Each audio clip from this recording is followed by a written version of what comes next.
envolvidos pelo ambiente aqui onde estamos, que nos acolhe, preparado antecipadamente pelos Espíritos, mas também aqueles que estão nos acompanhando no lugar onde desejaram fazer esta atividade. Todos envolvidos numa ambiência espiritual criada de acolhimento, de paz, de esperança, que nos alimenta as realidades mais profundas, permitindo que estejamos mais fortes para a caminhada, auxiliando-os na resolução dos nossos problemas, sobretudo dando-nos clareza de raciocínio, auxiliando-nos nas emoções, a fim de que elas sejam mais equilibradas, mais pacíficas, mais harmônicas. Recebamos essa energia reconfortante, que procura abrigo em nosso coração, se este estiver receptivo. Que possamos então, nesse instante, com o desejo de sermos auxiliados, receber o abraço amigo de um coração que desconhecemos, mas que nos elegeu nesse instante como mais dileto e querido amigo, para nos trazer benefícios inimagináveis, que vão permeando a nossa natureza, banhando-nos, retirando as sujidades, fortalecendo-nos à semelhança de um amor verdadeiro, que nos vitaliza, pois o amor corrige até mesmo as imperfeições físicas, o mau funcionamento do nosso corpo, dando paz à nossa alma, sendo a força que move a vida em toda parte. Recebamos então esse envolvimento, esse carinho, e nos coloquemos na condição de receptivos do benefício e da paz, recebendo o abraço da natureza, ouvindo aqui o barulho dos pássaros, a algazarra que já na manhã anuncia um novo dia, juntamente com o sol exuberante que faz brilhar e ressaltar as cores das flores, o verde das plantas, das gramíneas e de todas as formas permitidas para a nossa condição de percepção.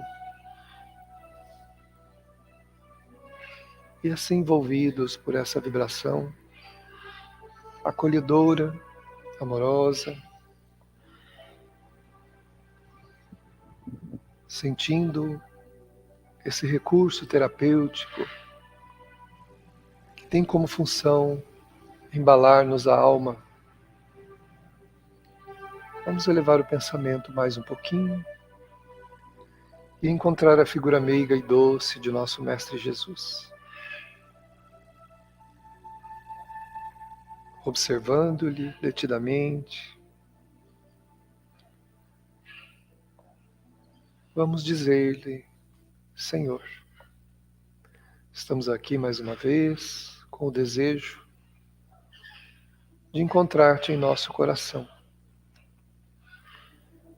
Queremos abrir as nossas percepções para receber as intuições, tudo aquilo que for necessário para o nosso bem-estar. Queremos receber de Ti as forças que nos auxiliam a continuar nos modificando aos esforços verdadeiros e às lutas reais, a fim de termos êxito existencial e aproveitarmos o que verdadeiramente útil for para nós na existência. Obrigado, Senhor, por tantas bênçãos, pelas oportunidades que nos tem concedido, pelo amparo que nos tem dado, por permitir que estejamos acompanhados neste mundo, com a bênção dos amigos, dos amores, a oportunidade do trabalho, da experiência religiosa, de todas as nossas relações neste mundo. Muito obrigado, amigo querido, e te pedimos que fique conosco, não apenas nesse instante, mas em todos os momentos de nossa vida. Assim seja.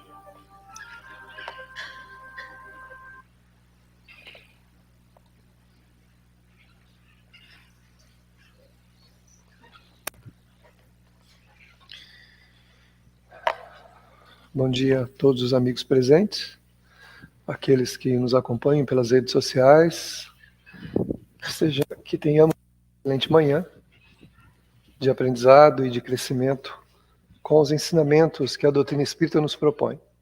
Nessa atividade estamos conversando sobre a obra da Psicologia Transpessoal de Joana de Ângeles, mais especificamente o livro Amor, Imbatível Amor, que é esse livro que nos ajuda a compreender um pouco mais a respeito de nós mesmos e também estabelecendo aquelas bases necessárias para que a nossa vida edifique-se, de uma maneira positiva e produtiva, porque nada nos adiantará fazer muitas coisas neste mundo se elas não tiverem proveito para nós, se elas não tiverem uma utilidade espiritual, porque retornaremos à Terra com grandes deficiências, com grandes dificuldades, se não tornarmos a nossa existência proveitosa, se não vencermos a rebeldia que muitas vezes nos afasta das coisas úteis, das coisas nobres, se não vencermos as paixões que nos escravizam e também nos colocam na contramão também da nossa felicidade,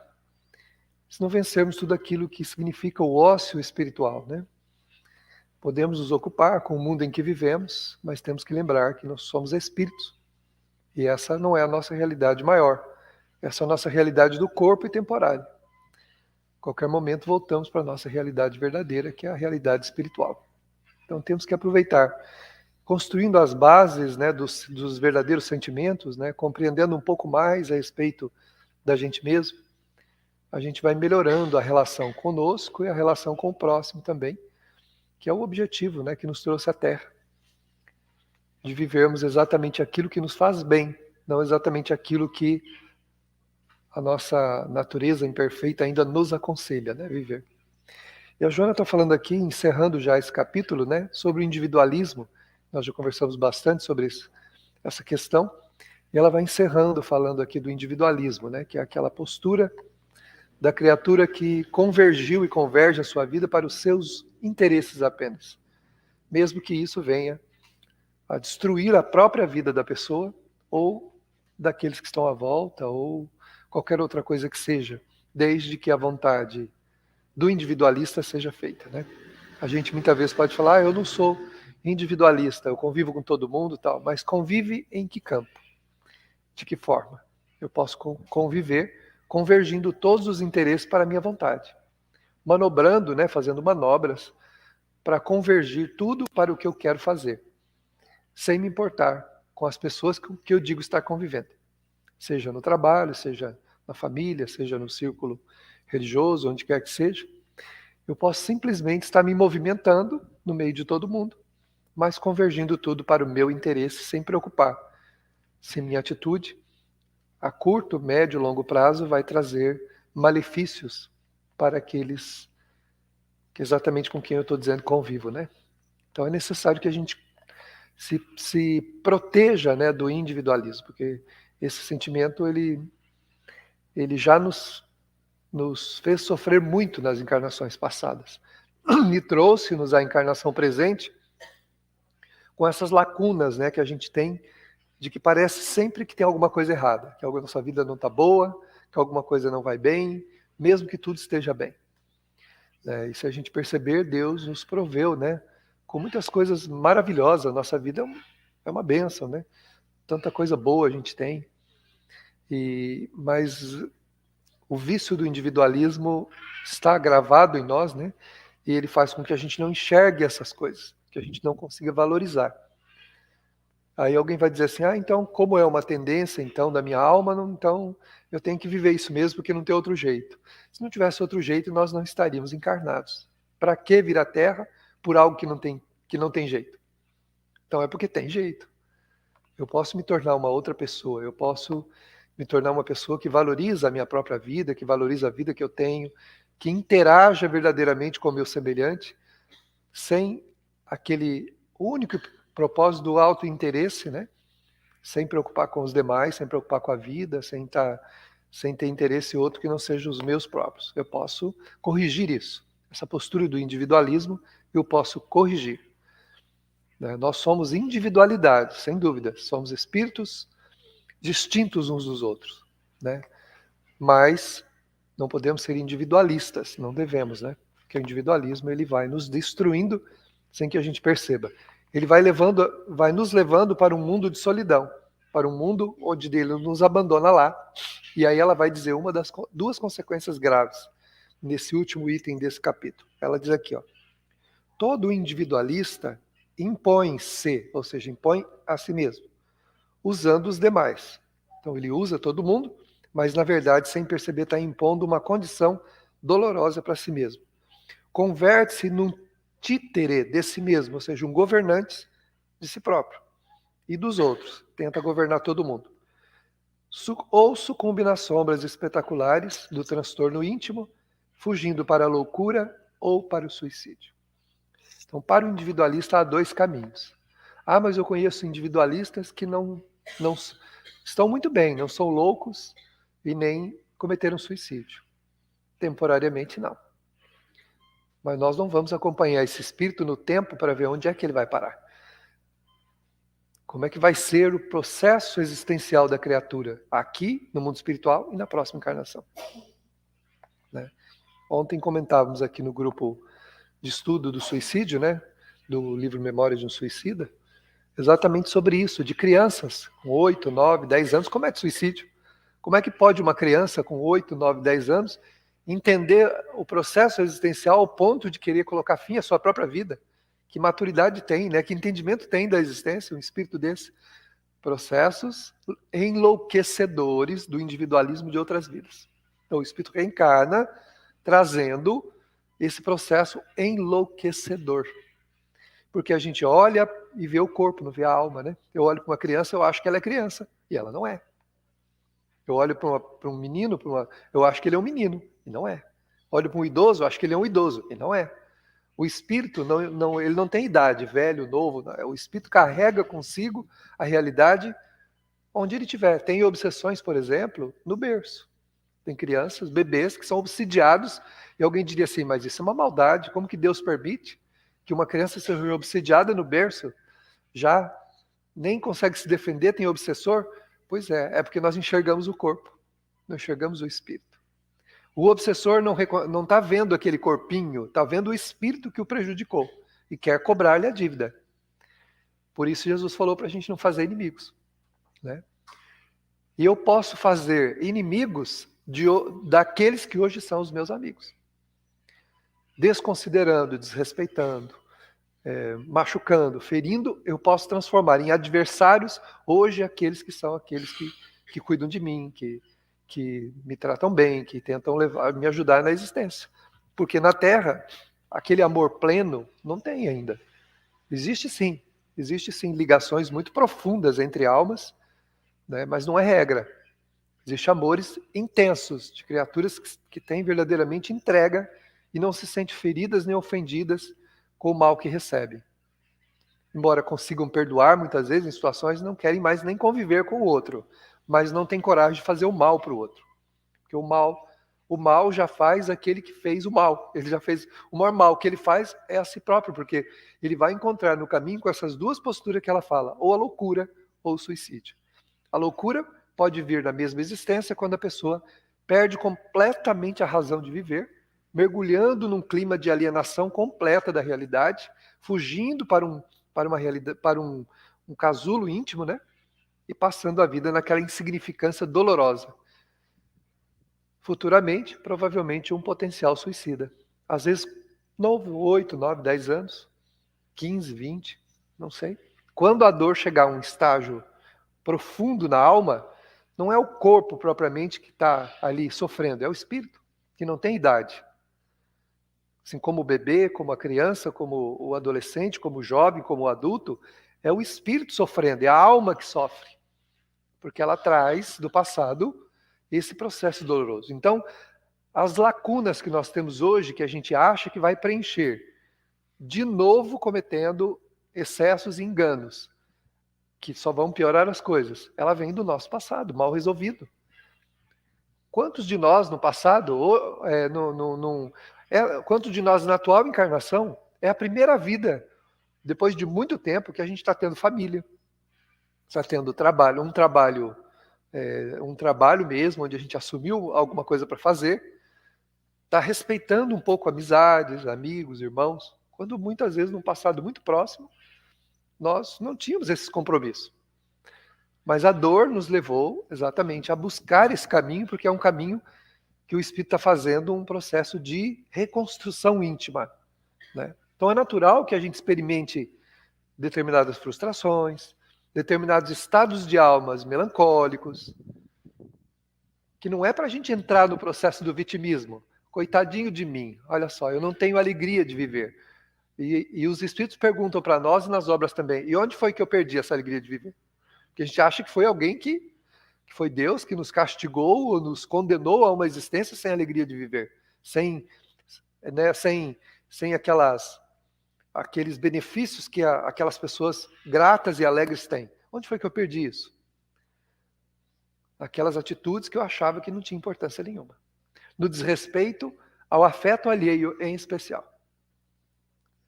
Ao me desrespeitar, desrespeitei também os amores, os afetos daqueles com quem eu convivi. Então, reencarno trazendo esses vazios, esses espaços na alma que faz com que eu olhe para a vida e sempre parece que alguma coisa não está bom. Muitos de nós atribuímos isso ao quê? Ao destino, a uma causalidade, seja, eu nasci assim. Ou será que eu deveria dizer, eu me fiz assim? Eu estou como eu me fiz, como eu me coloquei. Né? Então, loucura ou suicídio. Né? E tem um capítulo no Evangelho segundo o Espiritismo que fala do suicídio e a loucura. E o que ele fala lá? A resignação, a aceitação, confiança em Deus, cumprimento dos deveres, corretamente cumpridos, aqueles deveres que nós temos da existência. Mesmo que em algum aspecto íntimo não estejamos nos sentindo plenos. Porque nós não vamos nos sentir plenos preenchendo isso com coisas que vão nos levar a mais loucura, a mais suicídio, a mais dor. Nós estamos num período grave em relação ao suicídio no mundo. Muito grave. Porque teve tanto suicídio de jovens, adolescentes. Por isso que os pais têm que prestar muita atenção nos seus filhos, observar os seus filhos. Observe os sinais. Presta atenção nos sinais. Porque a gente acha banal e pueril, muitas vezes, a reclamação e a lamentação dele. A gente acha que não tem valor, que é frescura. Essa palavra é terrível. É frescura sua, você tem tudo. Cuidado. É um espírito reencarnando, trazendo um grave drama de alma, que ele não sabe expressar direito, ele está tentando te falar. E aí os pais não dão atenção. Não prestam atenção nos sinais que o espírito apresenta. Assim como nós trazemos os vazios, as lacunas, eles também trazem. Só que nós não sabemos a intensidade disso. A intensidade desse lamento que precisa ser observado. Lógico que nós não vamos tratá-los como se fosse um bibelô, livrando-os dos enfrentamentos e de tudo, tem que chamar o espírito à realidade, mas temos que dar atenção para ele. E contrapor aquela ideia, aquele pensamento que ele experimenta, mostrando a ele que ele tem que confiar na vida, pode confiar em nós, estamos aqui juntos, ele pode contar conosco. Como nós podemos contar também com aqueles que amamos e que nos amam. Para poder exatamente aconchegar esse vazio que cada um de nós trazemos, esses espaços que nós não vamos preencher com coisas que nós queremos viver na vida, com desequilíbrios, né? Que vai só piorar isso. Através desse amor que a gente tem, aconchegar-se nesses amores, no trabalho do bem, no esforço em fazer os outros felizes. Que quando eu me esforço para fazer o outro feliz, naturalmente me fortaleço muito e dou um sentido para a minha vida, dou um significado para os meus sentimentos. Né? Eu sempre comento essa frase do Evangelho, que é a frase do bispo de Argel, lá, né, do Adolfo. Ele fala assim, que não fosse a nossa mais doce ocupação, outra que fazer os outros felizes. Olha só. Que bom você poderá dar prazer, alegria, bem-estar às outras pessoas. Não no sentido negativo, é claro. Estou falando aqui no sentido de auxiliar as pessoas, de fazer o bem, de querer o bem do outro.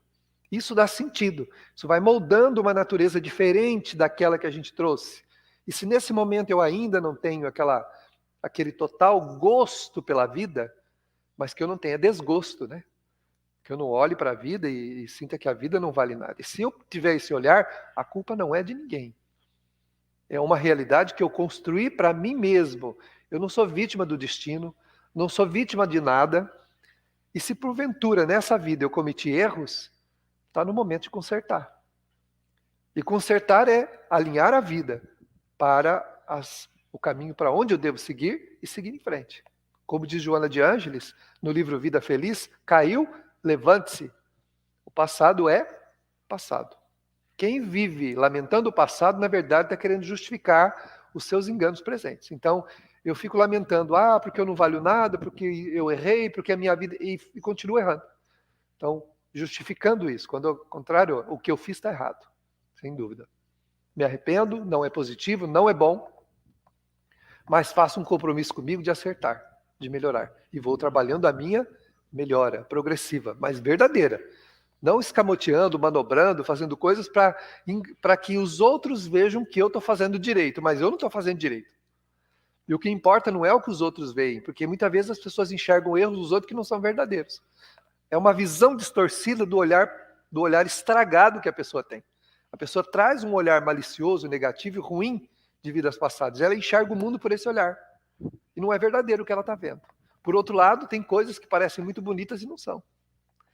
Né? Fantasias que as pessoas mostram, todo mundo acha que é aquilo e não é aquilo. Então importa a nossa verdade. Ela é verdadeira? Se ela é verdadeira, ela vai nos levar ao crescimento, ao bem-estar, à iluminação. Se ela não é verdadeira, ela vai nos levar à destruição, à derrocada. E duas consequências dela, ela coloca aqui. Suicídio e loucura, que são os mais comuns. No mundo espiritual, está cheio de espíritos enlouquecidos. Desencarnam e enlouquecem. Porque fizeram isso, convenceram todo mundo, mas não viveram conforme eram vistos. Então o espírito enlouquece. E na Terra, uma das coisas mais comuns, a pessoa perde tudo, a vida se destrói na sua frente, e ela então acha que o suicídio vai resolver e comete suicídio. Aí entra num problema maior ainda, né? Porque aí o suicida vai encontrar uma realidade terrível, catastrófica, dolorosa, que ele não sabe quando ele vai sair dela. Pode levar séculos para a pessoa se livrar daquela consequência, daquele ato. Séculos. Várias vidas, inclusive, para resolver a consequência do suicídio, né?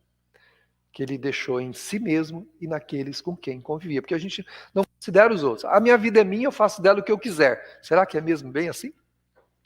Será que é bem assim? Então Deus teria colocado cada um de nós num planeta separado. Quantos bilhões e bilhões de planetas tem na nossa galáxia? Eu não sei. Não sou astrônomo, né? Não conheço a quantidade. Daria para os habitantes da Terra morar um em cada planeta. Um em cada estrela.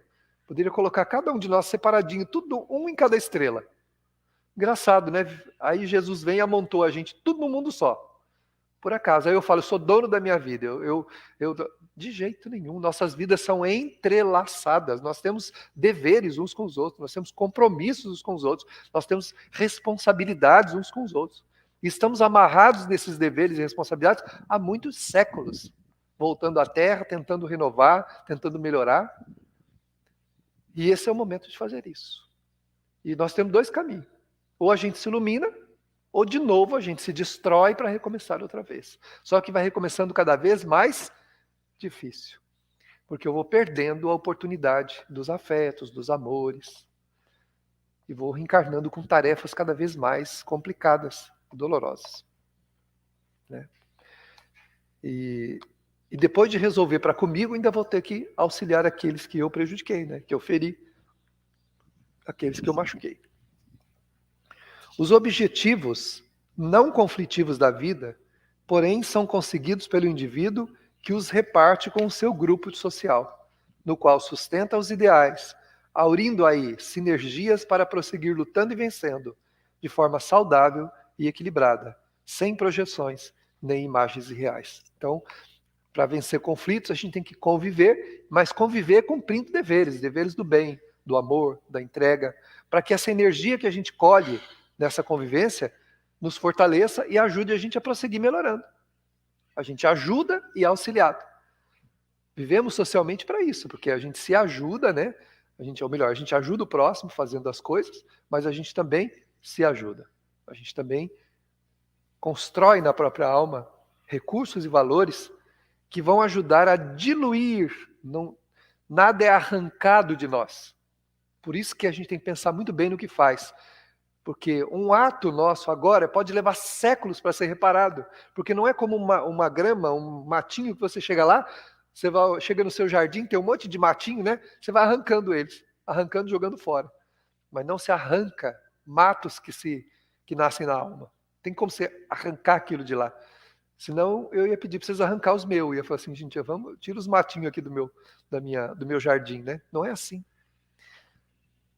Você vai ter que construir uma outra coisa que substitua aquele vício, aquele comportamento, aquela atitude que depois fica ali. Aquele apelo, né? O que são esses apelos que fazem a gente querer viver uma outra coisa, diferente daquela que a gente quer viver? Esse matinho que está no meio da nossa plantação. Ele quer abafar as plantas produtivas, para que elas não cresçam, e eles sobressaem. Então a gente pode estar vindo a muitas vidas sem produzir nada, que eu disse. Muitos de nós estão assumindo responsabilidades valorosas nessa vida, que há muito tempo a gente não assumia. Há muito tempo a gente não assumia essa, inclusive compromisso consigo mesmo, né? Estamos assumindo compromisso assim. Mas tem esse matinho que quer crescer, ele quer abafar, né? E a gente vai ter que fazer o quê? Não alimentá-los e alimentar no meio deles as plantinhas boas, que elas vão crescer e, ao contrário, elas vão abafar esse outro. Né? Quase nada cresce na sombra, né? Se não tiver sol, né?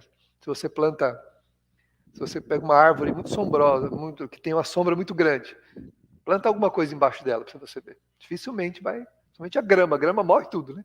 Ela não sobrevive à falta de sol.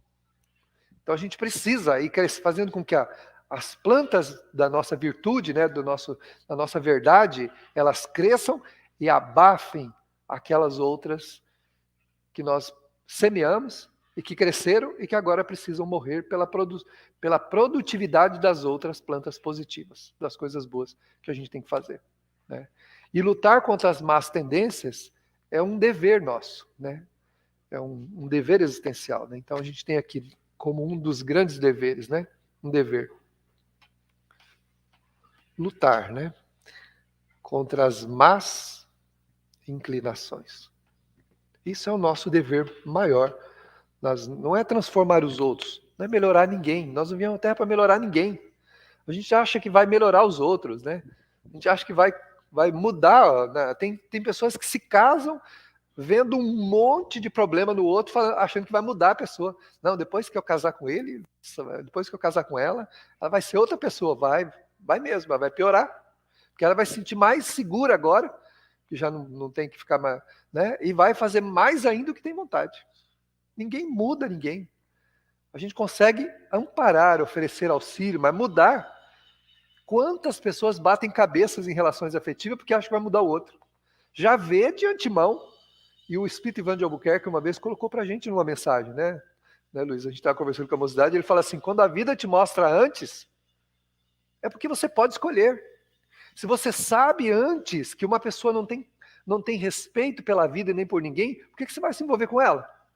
Em qualquer nível que seja. O que vai acontecer? Quando você se envolve com alguém assim, você traz essa pessoa para dentro da tua vida. Então, se ela não existia na tua vida, agora ela vai existir. Um contato teu com alguém trouxe a pessoa para dentro da tua vida. E agora, para resolver isso? Maria Dolores disse uma coisa muito séria uma vez. Ela disse assim, Davi, temos que ter cuidado na relação humana. Porque nós poderemos ter que abrir mão de um grande amor um dia, no mundo espiritual, para reencarnar com um problema que nós criamos. Vocês deixam um pote de ouro por uma lata de lixo. Aí vai fazer o quê? Na outra existência tem direito ao pote de ouro? Não. Você vai nascer com a lata de lixo, espalhando lixo pela sua casa. E não vai poder reclamar. Vai reclamar, né? Mas é uma reclamação que Deus não escuta. A gente acha que Deus escuta a nossa reclamação, nossa lamentação. Ele não escuta, ele não se ofende. A gente se revolta com Deus, briga com ele, fala um monte de coisa. É indiferente. Para Deus, a nossa lamentação, a nossa reclamação, porque ele fala assim, foi você que escolheu. Eu quero entrar dentro, eu sei que a imagem é forte, mas eu vou dizer, eu quero entrar dentro de um chiqueiro, abraçar porcos, misturar-me na lama e não quero ficar com odor, com cheiro. Não quero aquele cheiro para mim. Ai, nossa, minha vida é uma porcaria, tá cheirando mal, tudo tá ruim. Ah, mas porque você entrou no chiqueiro, abraçou os porcos, dormiu com eles, lambuzou-se na lama e quer cheirar perfume francês? Né? E outros perfumes hoje, não é só o francês que é bom, né? Você quer cheirar perfume tendo se envolvido e se enlameado com os porcos? Entendeu? E por quanto tempo vou ter que conviver com esses porcos? Até me livrar, né? Não estou aqui depreciando ninguém, diminuindo ninguém com relação a essas figuras fortes que eu estou fazendo. É para a gente entender por que a gente se sente tão mal. Porque parece que a vida não cheira bem, né? É engraçado isso, né? O termo é engraçado, mas tem hora que parece que a vida não cheira bem, mas por quê? Quando foi que eu dormi com os porcos? Quando foi que eu me lambiei? Quando foi que eu me lambuzei? Tem que refletir. Porque isso não sai assim, porque, então agora eu não quero mais isso. Ah, é? Lê do engano, né? Como dizia o meu chefe de serviço, ele falava assim. O pessoal falava assim, vou fazer tal coisa. Ele olhou e falou assim, lê do engano. Iludido. Vai fazer muito isso aí, né? Então, ou seja, como é que eu me livro? Não é assim tão fácil. E o pior é que esse cheiro vai ter que se diluindo, né? Devagar, diluindo, e ele fica atrapalhando o nosso bem-estar, nossa alegria, nossa esperança, nossa paz. As vidas passadas, nós fizemos muito isso. Reencarnamos. E hoje estamos tendo a oportunidade de enxergar os pontos podres onde a gente não deve entrar. Como se tivesse uma ponte de madeira e tivesse tábuas podres. Mas elas estão sinalizadas. Tem uma placa dizendo, essa tábua é podre. Aí o que a gente faz? Passa assim, ó, para não enxergar a placa e pisa na tábua podre. Aí cai lá no buraco, quebra a perna, quebra braço, se rala todo. Que mal que eu fiz para Deus não fez nada. Não olhou as placas do caminho, deixou que as paixões sinalizassem para nós, né? Aí as nossas paixões inferiores põem um xizinho na tábua podre. Pisa aqui. É bom? É gostoso? É. Naquele momento que você está pisando, é. Logo em seguida, a queda, né? E a destruição. Então, a nossa vida é cheia de tábuas podres, de pontos negativos, né? De lugares onde a gente não deve se envolver com quem se envolver, porque isso não vai ser bom, né? A gente não vai conseguir produtivamente ir para lado nenhum com isso. Então, com esse item, nós encerramos o individualismo e começamos um item novo chamado transtornos modernos, né? Onde a Joana vai falando aqui para nós, né? Alguém tem alguma pergunta, alguma coisa sobre esse assunto que nós encerramos, né? Que é o individualismo. Nós ficamos várias semanas falando do individualismo. Se alguém tiver alguma pergunta, quiser falar alguma coisa, senão vamos para frente. Pois não. No âmbito familiar, você diagnostica esse tipo de comportamento, esse tipo de pessoa, tem como lidar com essa situação, até mesmo porque existe um laço familiar. Sim. Como a gente deve agir? Quando vem do outro, a gente não deve acreditar que a gente vai resolver o problema, porque o outro que tem que querer, né? A gente tem que se proteger do individualismo alheio. Se eu percebo que uma pessoa é individualista e ela está tentando me usar, ela está tentando me manipular, ela está tentando, o que eu vou fazer? Eu dou um passo para trás. Né? Você não deve submeter-se a ninguém sob aspectos que você não concorda. Então a pessoa vai chantagear, ela vai criar um monte, como todo individualista vai fazer chantagem, vai usar de artifícios para tentar te envolver, te seduzir para aquele comportamento ou para aquilo que a pessoa quer. Você diz não, seja o teu dizer sim, sim e não, não, sem julgar, sem condenar, sem querer o mal da pessoa, sem desejar o mal dela, né? Orando por ela e, se possível, aconselhando, mas nunca se submetendo, né? Nunca se submetendo. Se a gente perceber no caminho pessoas que têm esse perfil, você não deve submeter-se a isso. Porque a submissão ao individualismo, né, vai te fazer mal, não vai a lugar nenhum. Você vai ser usado e vai ficar com raiva de você mesmo depois. Tá? Por que eu me permiti isso? Né? Por que eu me permiti ser usado? Por que eu me permiti esse tipo de comportamento? Né? Mas respeitar, mas não submeter. Né? E, se possível, ajudar, tentar auxiliar a pessoa a enxergar isso. Né? Mas é muito difícil a pessoa enxergar um quadro assim. É preciso que o espírito, muitas vezes, os espíritos venerandos colocam para a gente vê isso em vários romances, né, sérios, né, você pega romances sérios da doutrina espírita, você vai ver que grande parte deles é só a queda mesmo que vai fazer a pessoa acordar. Ela vai, a hora que ela tiver que juntar os cacos da própria vida, aí ela, em algum momento, pode acordar, né, para isso. Não é fácil. Muitas vezes a pessoa precisa realmente chegar ao fundo do poço. Né? E quando agora se a gente tem a informação, se nós já sabemos, nós conhecemos, chegar ao fundo do poço é uma escolha bastante desarrazoada, né? Fora da razão, porque nós já sabemos para onde vai esse processo, né? Tormentos modernos, ela fala. Os avanços da ciência aliados à tecnologia favorecem a vida, com incomparáveis contribuições. Higiene, saúde, comodidade, prazer, facilidade de locomoção, cultura, programas de solidariedade e apoio, mais amplos recursos de fraternidade e interrelacionamentos pessoais. Isso o mundo moderno oferece, né? A globalização tornou-se inevitável, ganhando-se distâncias com velocidades expressivas, participando-se das ocorrências que têm lugar nos mais diferentes pontos do globo. Baniram da terra várias endemias, erradicaram doenças cruéis, alteraram a face do planeta, melhoraram-lhe inumeráveis condições. Não obstante, apesar de tudo isso, os nobres e úteis avanços não conseguiram impedir a violência urbana, as guerras cada vez mais destruidoras, a miséria econômica e social, os fenômenos sísmicos, o surgimento de novas calamitosas enfermidades, a corrupção de vários matizes, que campeia desenfreada, os crimes hediondos, assim como a pena de morte, a eutanásia, o aborto, o suicídio e a traição. Então, apesar de todo o progresso que a gente tem na ciência, na tecnologia, nas relações humanas, nós ainda temos graves problemas que a gente não deu solução para eles ainda. Né? Então, ela colocou aqui coisas que ainda fazem parte do nosso cotidiano e que ainda não foram erradicadas. O grande problema é que a solução desses problemas que ela acaba de falar não é coletivo, é individual. Somos nós que temos que nos modificar. Quando cada criatura humana modifica os seus hábitos, o seu pensamento, o seu sentimento, toda a humanidade se beneficia dessa mudança dela. Então, enquanto os governos, as pessoas acharem que as transformações serão coletivas, que nós vamos encontrar coletivamente alguma solução para todos esses problemas, os problemas vão continuar existindo. Porque por mais providência que você tome, por mais que você puna, você cria mecanismos perfeitos de punição para a violência, ela vai continuar existindo. As pessoas vão continuar sendo punidas e elas vão continuar existindo.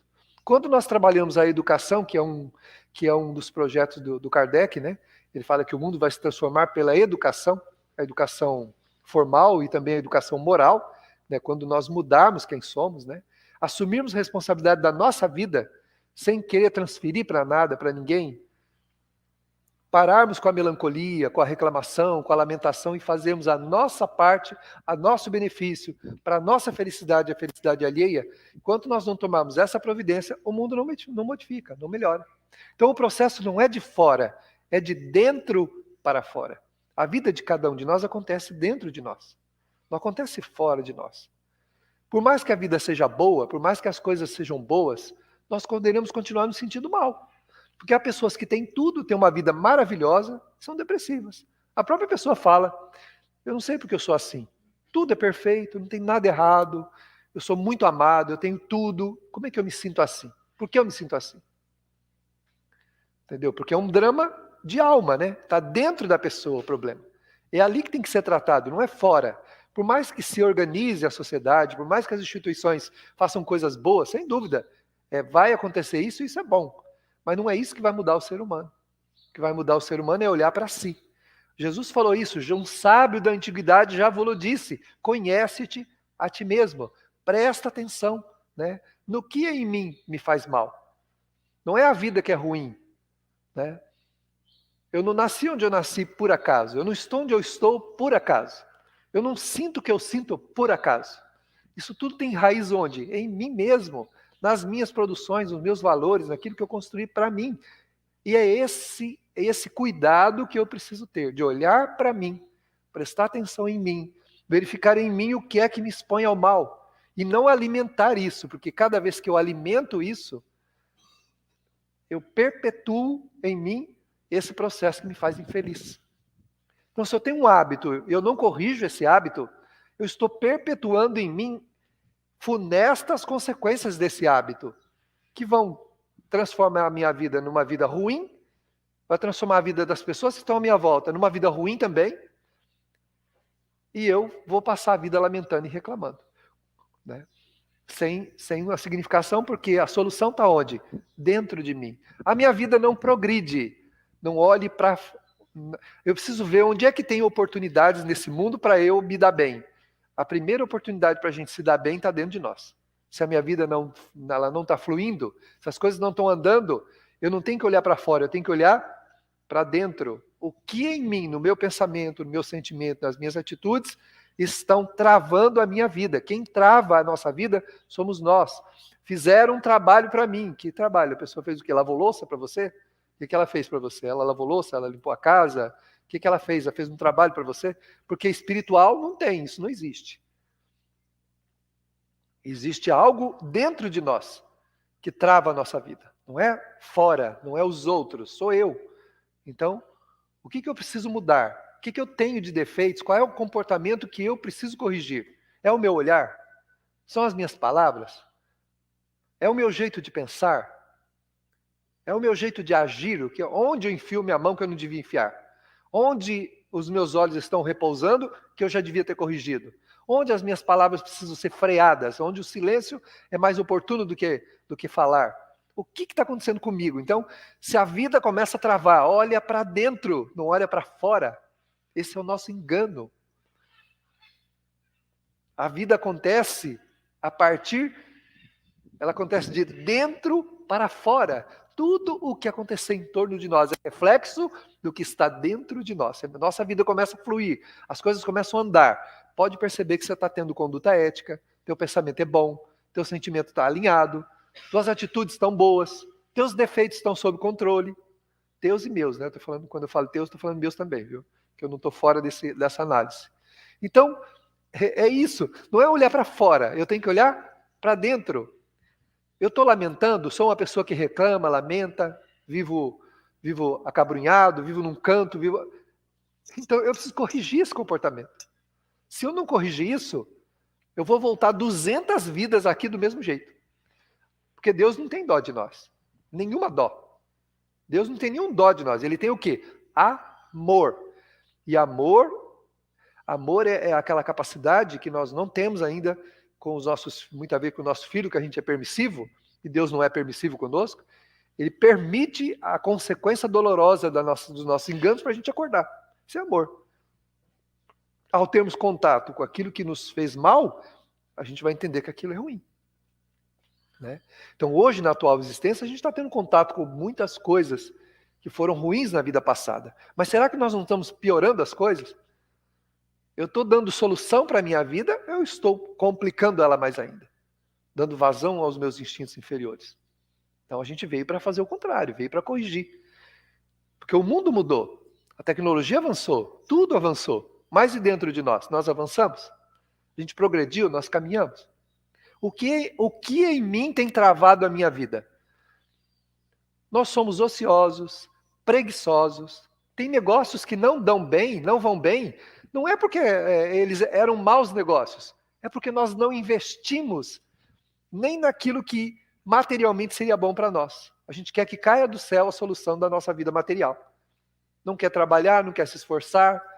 E o que é pior, perde tempo usando a mente para dar vazão às paixões, enquanto aquele pensamento poderia estar canalizado para aquilo que é positivo e produtivo. Em vez de eu focar no meu negócio, naquele negócio que eu criei para ganhar um pouquinho mais de dinheiro, em vez de eu focar minha atenção ali, eu fico focando a atenção nas paixões, nas distrações que as minhas paixões indicam. Então estou preocupado com elas.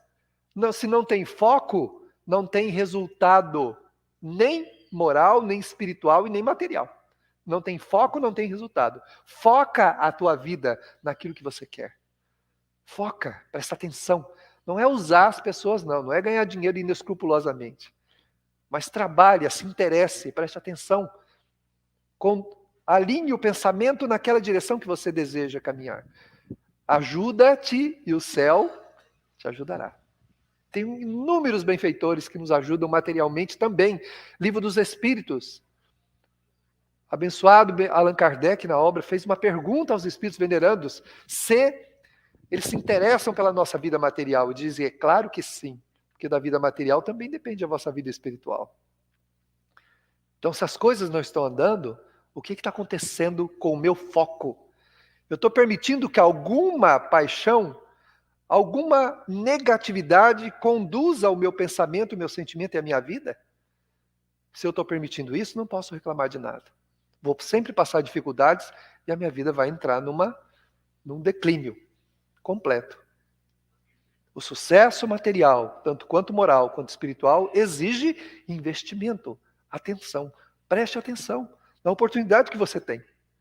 Tanto moral, quanto espiritual, quanto afetivo, quanto material. Preste atenção. A minha atenção está nisso ou está em paixões inferiores e dissolventes?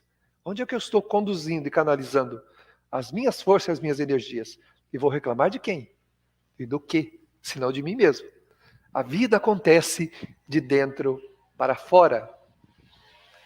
Nós temos preguiça e ociosidade espiritual, porque focamos as nossas atenções nas nossas paixões. Elas que nos conduzem. Então prestemos atenção.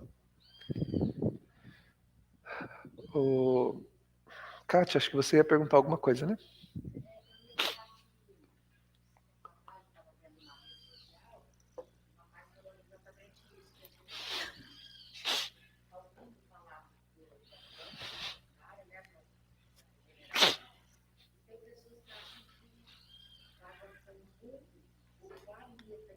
Um milagre, né?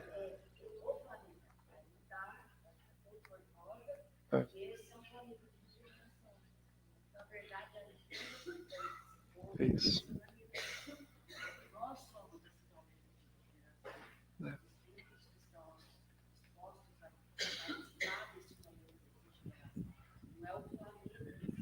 O que a Kátia coloca é que, na verdade, não é o planeta que vai entrar na regeneração, somos nós, né?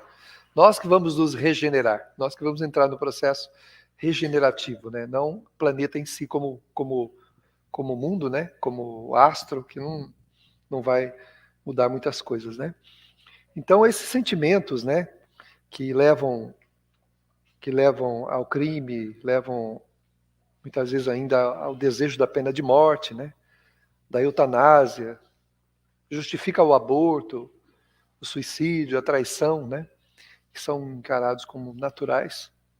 Na verdade, são eles, os grandes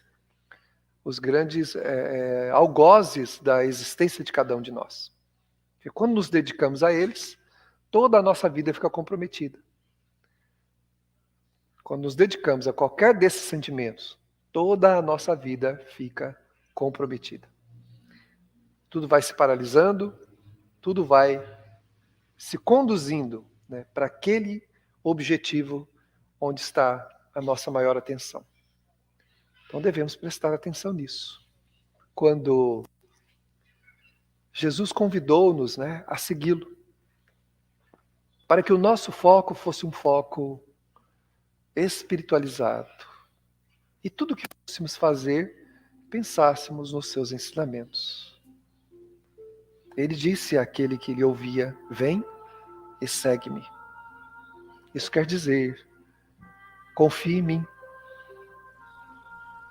Eu posso te conduzir à paz, à felicidade, à harmonia. Nas horas difíceis, nas horas de grande provação, segue-me.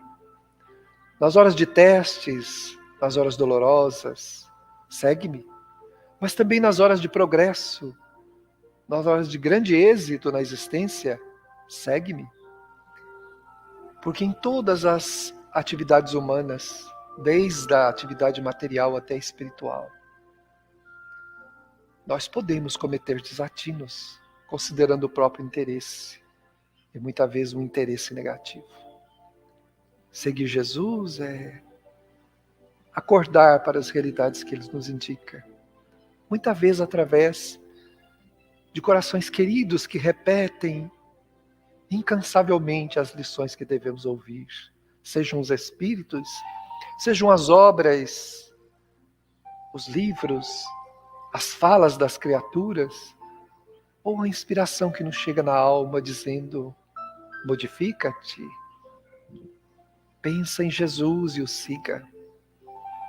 Vamos ouvir esse convite, para que esse convite nos auxilie a caminhar.